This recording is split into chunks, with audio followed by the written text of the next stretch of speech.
Hello and welcome to another episode of A Simple Path to Wellbeing podcast. My name is Paul Garrigan. So today I want to look at this dynamic between trust and craving. Now, trust is something that we've already looked at in previous episodes. And I described how it's a key element of well-being for me. So I see well-being as basically this relationship called well-being with life as basically comprising of trust, intimacy and wonder. So if you wanted to go back and listen to the episode on trust, that may be helpful. But today we're going to specifically focus more on, as I say, on this dynamic between trust and craving. Now, the idea is that craving is our main problem. That our main problem in life is craving. And this idea is very important within Buddhism, was the key insight of the Buddha. Now, I don't suggest that anyone just accept that because somebody else said it. This is something we can start to see for ourselves, that it's craving that leads to suffering. And this is something we can see in meditation, or just be more aware of what's happening in our day-to-day lives. And I'll explain in a minute more clearly what I mean by craving. Now, trust is the opposite of that. And what I mean by trust is to be with life in a way where we're not rejecting anything, where we're not trying to escape what's happening. So it's like this flow, this ongoing flow of experiences that we don't resist or reject. That's what I mean by trust. We're just trusting in the experience. We're not being led away by craving. So what is craving? So craving is this trying to reject what's here. It's this resistance to what's here. Now, there's three ways that we can do that. We can either try to push what's here away. We can try to hold on to what's here. Or we can try to get something that isn't here to be here. They're the three types of craving.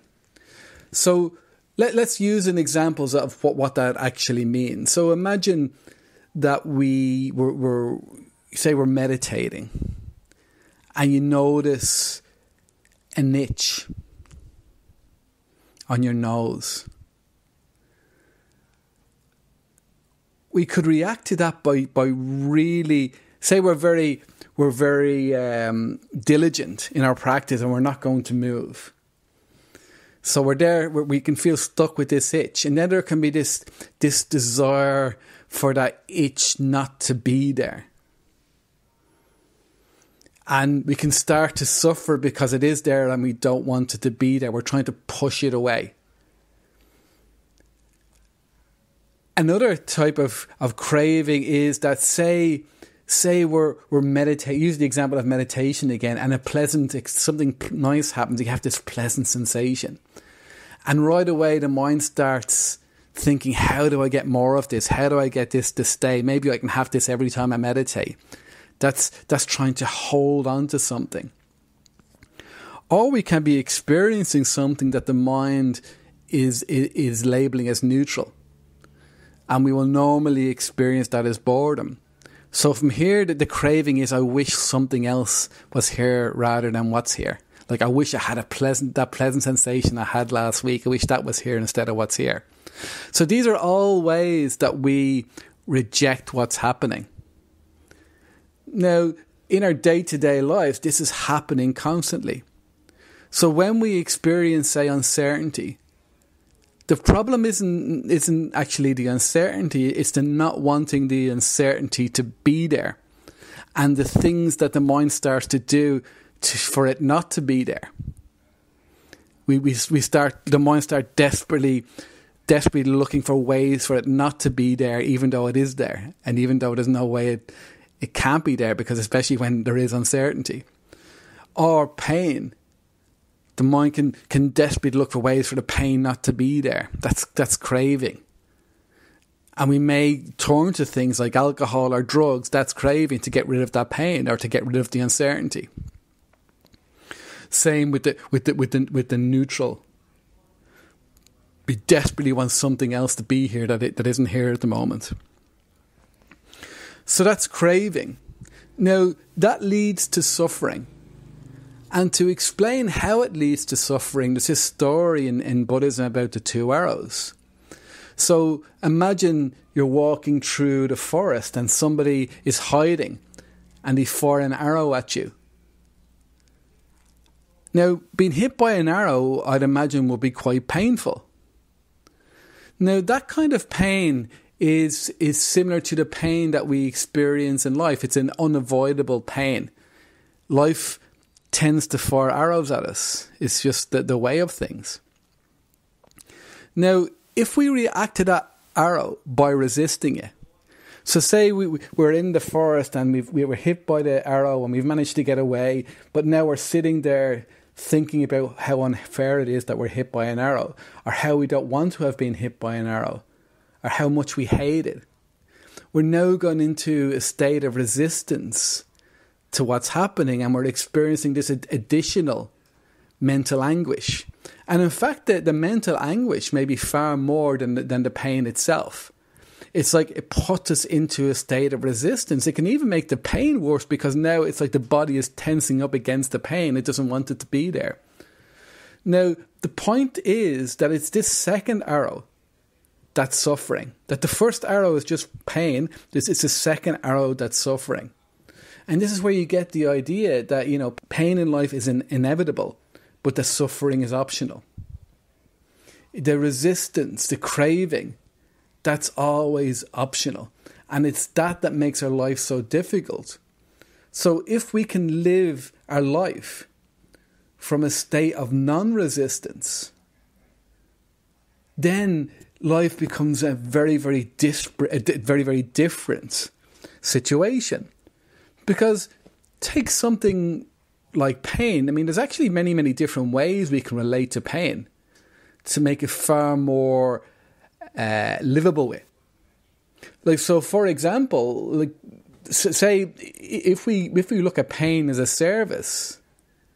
So imagine there was an option. Imagine you had someone you loved who was in pain, and you were given the option to take some of that pain yourself so that they would have less pain. A lot of us would probably be willing to do that if we were having a good day, maybe. And even though we're experiencing pain then, some of their pain, we'd probably relate to it a lot more, with a lot more acceptance, and because we're doing it willingly, we're kind of doing it as a service. It would be a very, very different experiences of pain. And there are many different experiences of pain. So pain, there's a lot you can do with it when you accept it. But when you're resisting it, that always just goes one way, and that always leads to some kind of suffering. One of the big things that happened in my own life, I had a very serious alcohol problem for a long time. I quit 15 years ago. And the thing that finally allowed me to quit was I started to see how alcohol was one of the ways I tried to avoid what was happening. It was my main way of trying to avoid what was happening. And I finally realised that there was no way of avoiding what was happening that didn't lead to more suffering. And so I was able to just give that up, because I could clearly see escapism just does not work. And when we don't do that, when we learn to just trust what's here, life is a much, much different proposition. It starts to become this wonderful flow of experiences. And because we're no longer resisting those experiences, they start to become far more dreamlike, less intense, more... This is the kind of relationship that I truly believe everyone wants, but we're just not aware that it's possible. And so one of the important things in meditation, again, is to be able to experience that.